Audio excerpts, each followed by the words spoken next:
हमारे कार्यपालक पदाधिकारी ने मीडिया में बयान दी है कि मुख्य पार्षद फाइल मांग के जांच को प्रभावित कर रही है।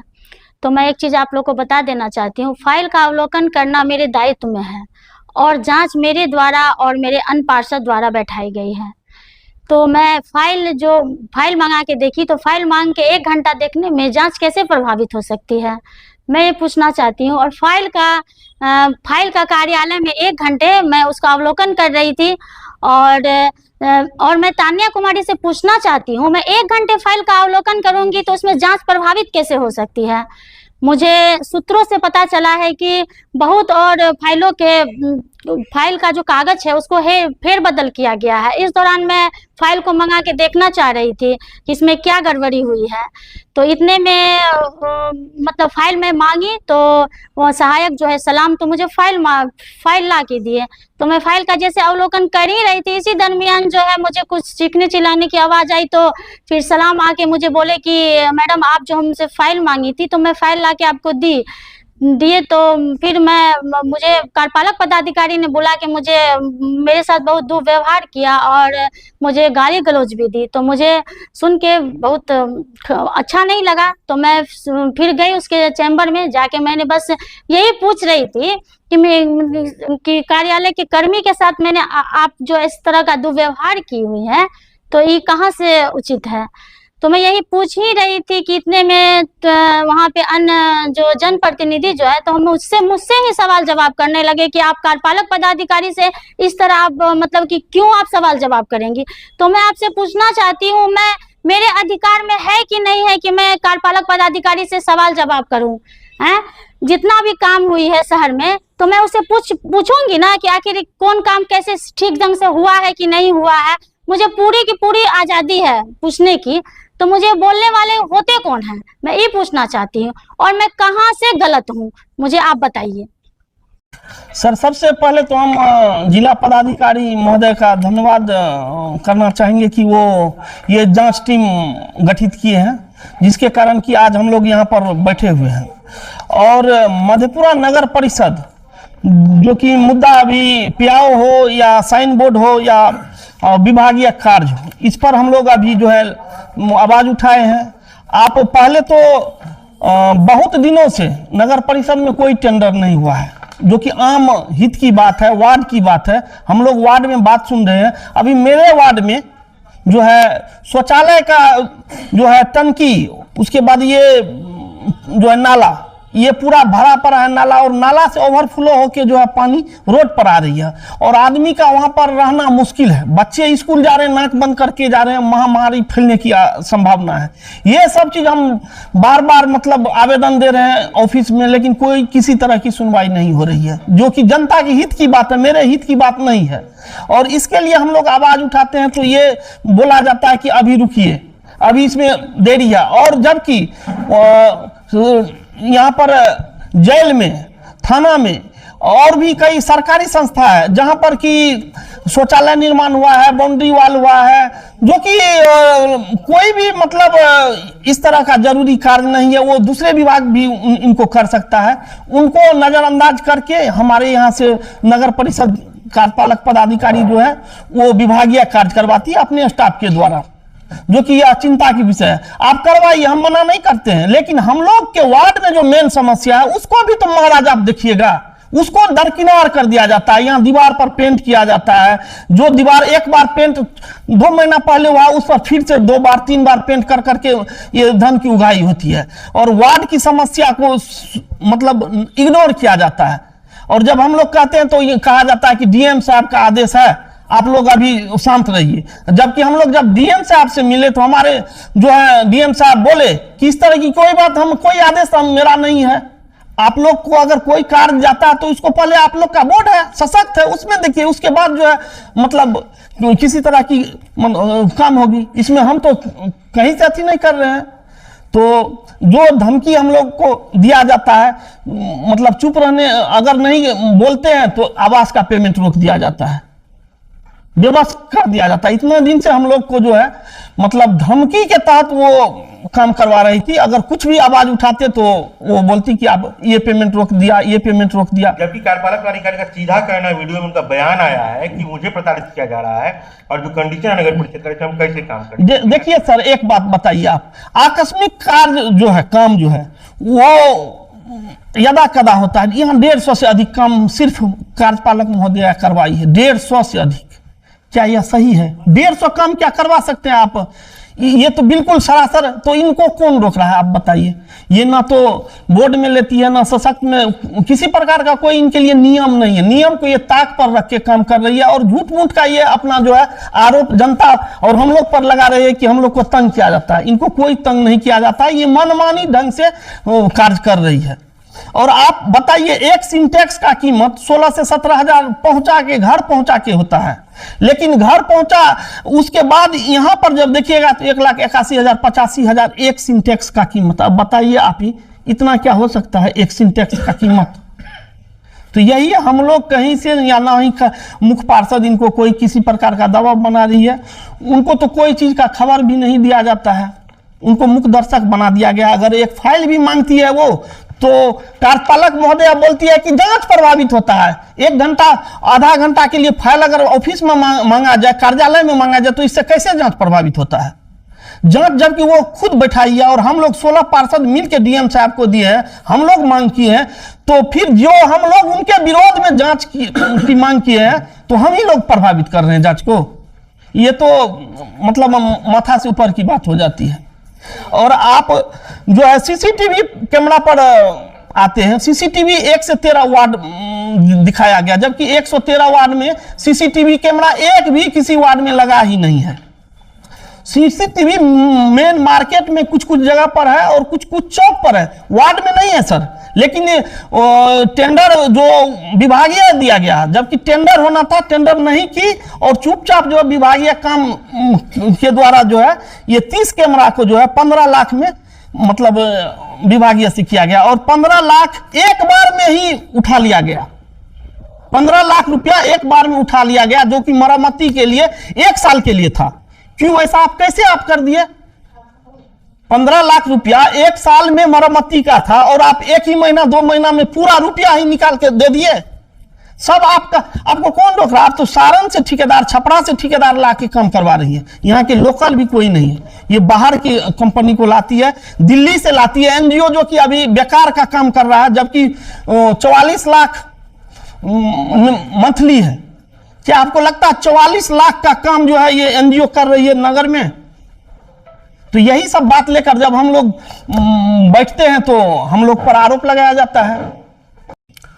प्रेस कॉन्फ्रेंस बुलाने का एक ही मुद्दा है जो अभी ज्वलनशील है, पूरे नगर परिषद के वासियों के सामने है कि मुख्य पार्षद महोदया और उप मुख्य पार्षद महोदया के बीच में जो झड़प बताई जा रही है, वास्तविकता वो नहीं है। इससे इतर कुछ और चल रहा था वहां पे, जो मुझे लगता है कि नगर परिषद के सभी जनता को जानना चाहिए। बात यह है कि हम 16 माननीय पार्षदों ने जनता की जो गाड़ी कमाई की जो टैक्स के पैसे हैं उसको लूटने के लिए एक आवाज उठाया। आज नगर परिषद में जितनी भी योजनाएं हो रहे हैं, सब में कहीं ना कहीं किसी में छोटे मात्रा में, किसी में लार्ज स्केल में लूट हो रहा है। उस लूट को रोकने के लिए हम 16 माननीय पार्षद एकत्रित होकर 14 जनवरी को जिलाधिकारी महोदय के पास पहुंचे और उनके ज्ञापन दिए कि हमारे नगर परिषद में भ्रष्टाचार अभी चरम पर है, उसको हमें रोकना है। अगर आप इस पे किसी तरह का कोई कार्रवाई कर सकते हैं तो अच्छी बात है। और उस कार्रवाई में मैं उन लोगों से, जिलाधिकारी महोदय से हम लोगों की मांग थी कि जांच कमेटी का एक गठन किया जाए, ताकि वो जांच करके जो ये लूट जो हो रही है उसको उजागर करे और ये तानिया कुमारी कार्यपालक पदाधिकारी पर अंकुश लगे, उसके कार्यशैली पर अंकुश लगे, उसके तानाशाही पे अंकुश लगे। डीएम साहब ने 15 तारीख को ही जांच कमेटी का गठन कर दिया। गठन करने का भी वजह मुझे लग रहा था कि उस समय मुख्यमंत्री आने वाले थे, काम जांच कमेटी थोड़ी स्लो हुई मुख्यमंत्री के प्रगति यात्रा को लेके, लेकिन अभी रिसेंट में फिर 4 या 5 तारीख को जांच कमेटी का टीम आया। पहला उस दिन उन लोग का जांच स्टार्ट हुआ था। स्टार्ट होने के उपरांत हम लोगों को पता चला कि जांच कमेटी आके गई है, कुछ 4 फाइल्स लेके गई है। घोटाले तो बहुत ज़्यादा हम लोग के बारे में चर्चा है कि पियाऊ में घोटाला किया गया है, सीसीटीवी में घोटाला हुआ है, शौचालय की मरम्मती के नाम पे घोटाला हुआ है, वेलकम बोर्ड के नाम पे घोटाला हुआ है और बहुत सारे चीज़ें हैं। विभागीय काम पे भी है सारा, हम लोग को उंगली उठाई गई है कि हम लोग वो सारे चीज़ों के भी जांच पड़ताल चाहते हैं। तो जांच कमेटी के जाने के बाद जब वो जांच कमेटी आई तो कुछ फाइल्स का अवलोकन करना चाहा, जांच को विषय को लेके वो सघन जांच करना चाहती थी, तो कुछ फाइल्स वो एकत्रित करके ले भी गए। लेकिन हम लोगों के पास जो इंफॉर्मेशंस था कि मैडम जो अपने जो भ्रष्टाचार के खिलाफ जो उन पर जांच कमेटी का गठन किया गया, तो फाइल में कुछ ना कुछ दबा हुआ है, वो कुछ फेर फदल करना चाहती थी, फाइल को टेम्पर करना चाहती थी। ये आशंका हम लोगों के पास थी। इस वजह से मुख्य पार्षद महोदया उस दिन कार्यालय पहुंची थी और कुछ फाइल्स को अपने तरीके से अवलोकन करना चाहती थी। वो कुछ माननीय पार्षद भी हम लोग वहां पे थे और सलाम बाबू को बुलाया गया था। सलाम बाबू ने उनके सामने फाइल उपस्थापित भी किया, मगर कार्यपालक महोदया को बहुत ही ज्यादा उस दिन मिर्ची लगी सिर्फ इस बात को कि मुख्य पार्षद महोदया फाइल अवलोकन करने के लिए क्यों मांग रही है। तो इससे कार्यपालक महोदया का मनसा जाहिर होता है, वो नहीं चाहती कि फाइल अवलोकन करे कोई, चाहे उसके माननीय पार्षद हो, चाहे मुख्य पार्षद हो या कोई भी हो, चाहे वो जांच कमेटी हो। वो जांच कमेटी को सहयोग नहीं करना चाहती थी प्रॉपर ढंग से, इसलिए वो उस दिन वो इस तरह का करतूत की, ये सारा घटना को वो सुनियोजित तरीके से वो प्लान कह सकते हैं कि इसको करके लोगों को ये दिखाना चाहती थी कि मुख्य पार्षद महोदया जांच को प्रभावित करना चाहती है। अब जांच प्रभावित करने का जो उनका एक सवाल है, तो मुख्य पार्षद महोदया 16 तारीख को नहीं, जब सीएम साहब आए हुए थे तो समीक्षा बैठक था। समीक्षा बैठक में मुख्य पार्षद महोदया सीएम साहब से बात की, उनको आवेदन भी दी, इस जांच पे वो जांच करवाना ही भी चाहती थी और सीएम साहब उस समय आश्वस्त भी किए थे जिलाधिकारी महोदय को कह के कि जांच कमेटी जैसे भी जो भी हमारे जनप्रतिनिधि हैं उनकी समस्या को सुना जाए। वो अपने फेसबुक हैंडल से उनको वो शेयर भी किए इस बात को। फिर जांच प्रभावित कैसे मुख्य पार्षद महोदया कर सकती है।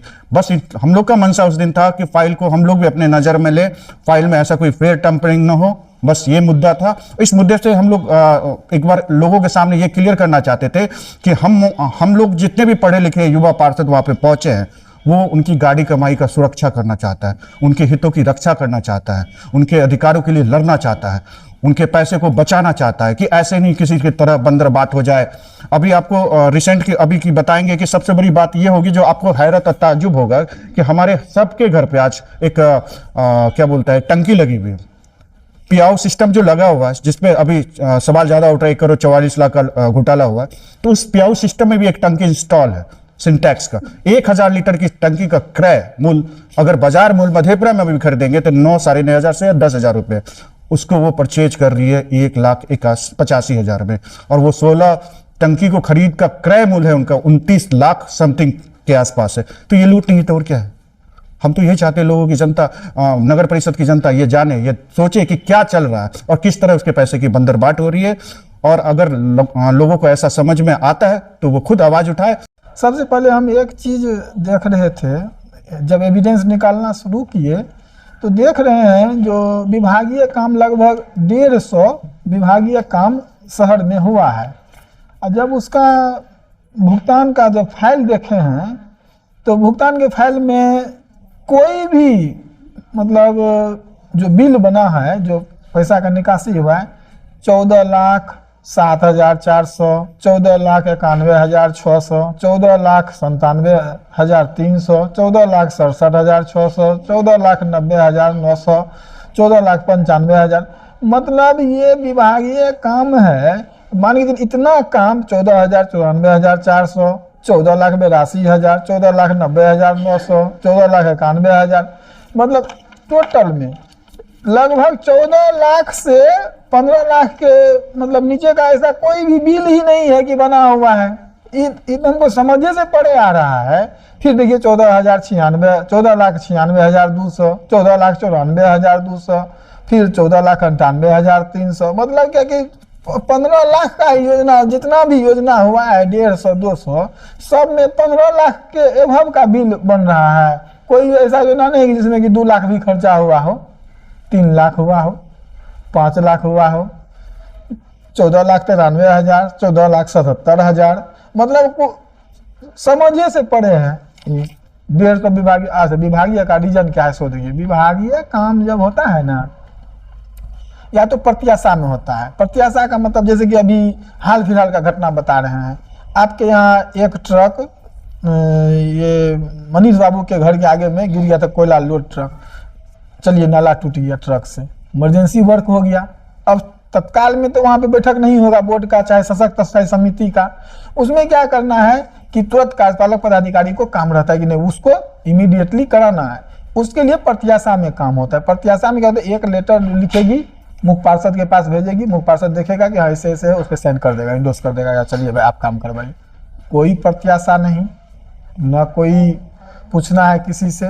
बार बार कहती है जो हम 15 लाख का काम करा सकते हैं। तो विभागीय कौन सा शहर में आपदा आ गया कि 150 विभागीय आप कर दिए, आप टेंडर निकालने के लिए दे रहे हैं। यहाँ पे जितना भी संवेदक है संवेदक सब तो परेशान है भाई कि नगर परिषद में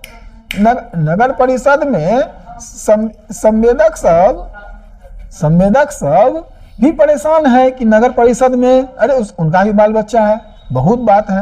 वो सब परेशान है कि भाई नगर परिषद में टेंडर नहीं निकल रहा है, निविदा नहीं निकल रहा है। भैया निविदा निकलेगा कि नहीं, कब रोड पर। यहाँ तो विभागीय का गंगा चल रहा है, काम कुछ नहीं हो रहा है, पैसा निकल रहा है।